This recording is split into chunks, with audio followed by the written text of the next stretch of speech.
Naranasan mo na ba ang pagmamahal ng Diyos sa iyong buhay? Naranasan mo na ba na ang kanyang pagmamahal ay tumagos sa puso mo? Nag-umapaw ito sa kanyang pagmamahal na nagbunga naman ng pagmamahal mo din sa iba at maglingkod sa kanila?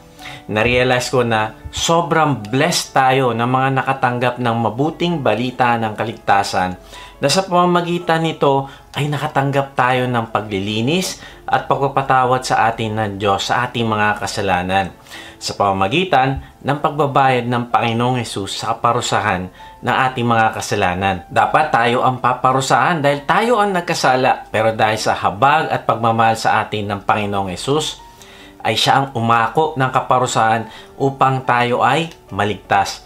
At dahil sa natanggap nating pag-ibig ng Diyos, ay nagkaroon din tayo ng desire na magmahal at maglingkod din sa iba. Narealize ko na ang pinakamataas na ekspresyon ng pagmamahal sa Diyos ay sa pamamagitan ng pagsunod at paglilingkod natin. Nakita natin ang halimbawa na ito sa Panginoong Hesus na dahil sa kanyang pagmamahal sa Ama at sa atin ay ibinigay niya yung kanyang sarili upang maglingkod sa atin. Sabi sa Romans 5:8, ngunit ipinakita ng Diyos ang kanyang pag-ibig sa atin na nang tayo ay makasalanan pa, si Kristo ay namatay para sa atin. Narealize ko na ang pagmamahal ay nakikita sa paglilingkod sa kanyang minamahal. At ang pagmamahal na pinakita sa atin ng Diyos ay walang kondisyon. Hindi namimili kung nagpakatino na ba tayo sa buhay o hindi. Ang sabi dyan ay noong makasalanan pa tayo, noong hindi natin siya hinahanap pa sa buhay natin. Sa case ko, noong nagpapasasa ako sa kalayawan ng mundo, ay namatay na siya para bayaran ng kasalanan ko at kasalanan nating lahat. Kaibigan, nakita na ng Panginoong Hesus ang lahat ng gagawin mong kasalanan 2,000 years ago. Pero minahal ka pa din niya sa paanong paraan? Namatay siya para sa iyo. Narealize ko na ang pagmamahal ay higit sa pagsasabi ng I love you. Kung hindi, ang pagmamahal ay pinapakita sa pamamagitan ng aksyon. At ang aksyon na ito ay paglilingkod. Ang pagmamahal at paglilingkod ay hindi lang para sa mga taong nagmamahal sa iyo o sa mga taong naging mabuti din ang turing sa iyo. Kung hindi, ang pagmamahal ay para din sa mga taong hindi kamahal-mahal. Para din ito sa mga taong hindi naging mabuti ang pagtrato sa iyo. Ang pagmamahal ay paglilingkod na walang inaantay na kapalit. Narealize ko maaaring gusto nating sumunod na maglingkod, pero ito ay mahirap. Masakit magbigay ng oras, pera at lakas sa ating kaibigan, kamag-anak, pamilya, kapitbahay o kahit pa nga sa kasama na natin sa ministry. Ang paglilingkod ay nakakapagod, nakakaubos ng oras at magastos din. Kaya nga ito yung pag-uusapan natin. Paano ba tayo maglilingkod ng kagaya ng sa Panginoong Hesus? Paano tayo maglilingkod sa paraang nakakalugod ito sa Diyos? Tapusin mo mensahe na ito upang maipakita mo ang iyong pagmamahal sa Diyos at sa ibang tao sa kapamaraanan ng Panginoong Hesus at hindi mo kapamaraanan. Paano nga ba tayo maglilingkod ng kagaya ng paglilingkod ng Panginoong Hesus? Meron lang tayong 3 point na pag-uusapan ngayon.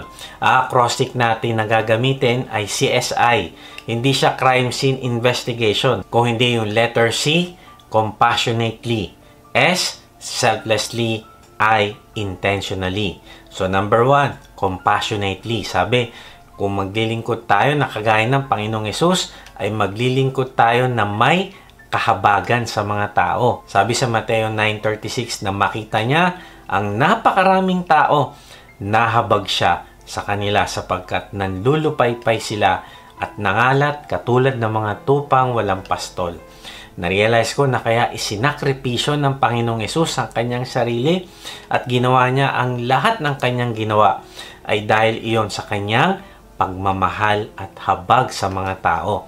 Ang motivation niya, kaya siya naglilingkod, ay compassion. Sabi sa Colossus 3:12, kaya nga bilang mga hinirang ng Diyos, mga banal at minamahal, magsuot kayo ng pusong maawain. Na-realize ko kapag merong nahihirapan, naawa tayo. Kapag merong nawalan ng mahal sa buhay, naawa tayo. Kapag merong nawalan ng trabaho, nakakaramdam tayo ng awa sa kanila.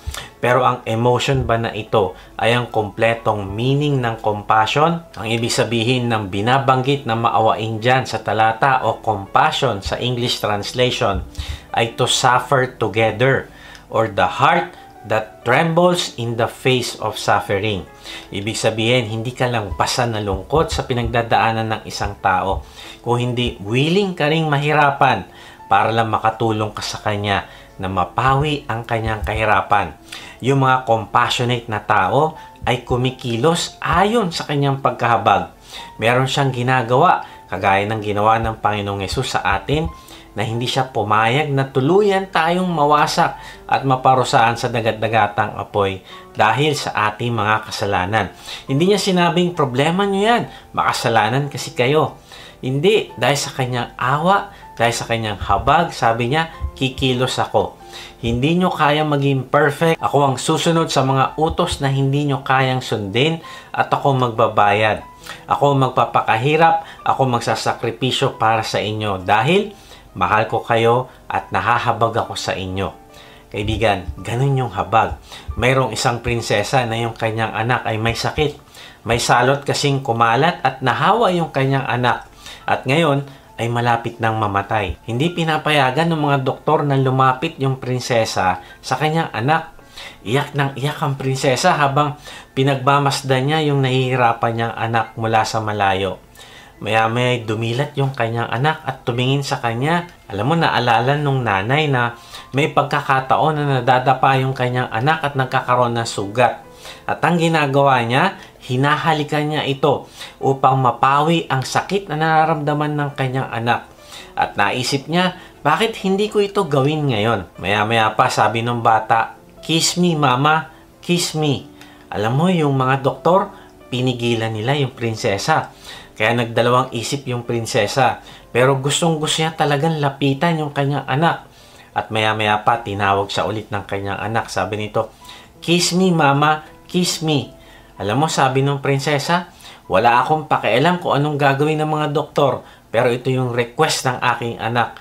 Kaya tumakbo siya sa anak niyang mamamatay na.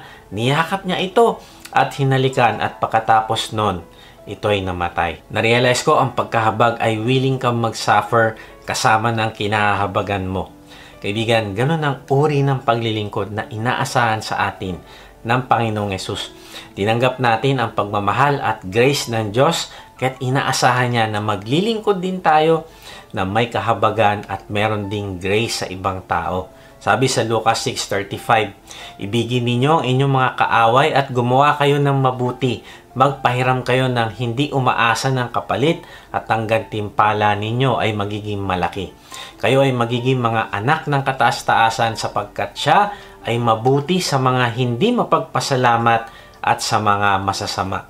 Grabe, ang sabi dito ay mabuti ang Diyos kahit sa mga taong hindi mapagpasalamat at sa mga taong masasama.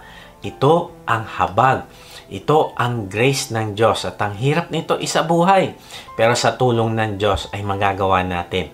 Kaya kung gusto mong i-reflect ang Panginoong Hesus sa buhay mo, ay magmamahal ka ng kaaway, patatawarin mo at magiging mabuting modelo ka ng pagmamahal ng Diyos sa Kanya.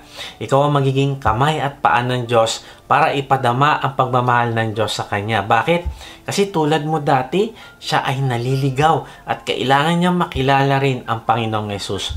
Ang tunay na pagkahabag ay gagawin mo ang lahat kahit mahirapan ka, kahit mapuyat ka, kahit mabawasan ng iyong oras sa ibang pinagkakaabalahan mo, kahit lunukin mo ang iyong pride. Bakit? Kasi ayaw mo maging dahilan para matisod ng isang tao sa iyong buhay at hindi siya makalapit sa Diyos.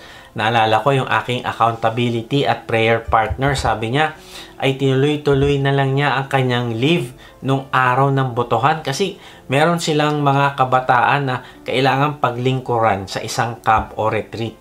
Sabi ng mga kasamahan niya na konti na lang ang kanyang sasahurin, pero alam mo, para sa kanya ay okay lang kasi mas kawawa ang mga kabataan na ito kung walang gagabay sa kanila.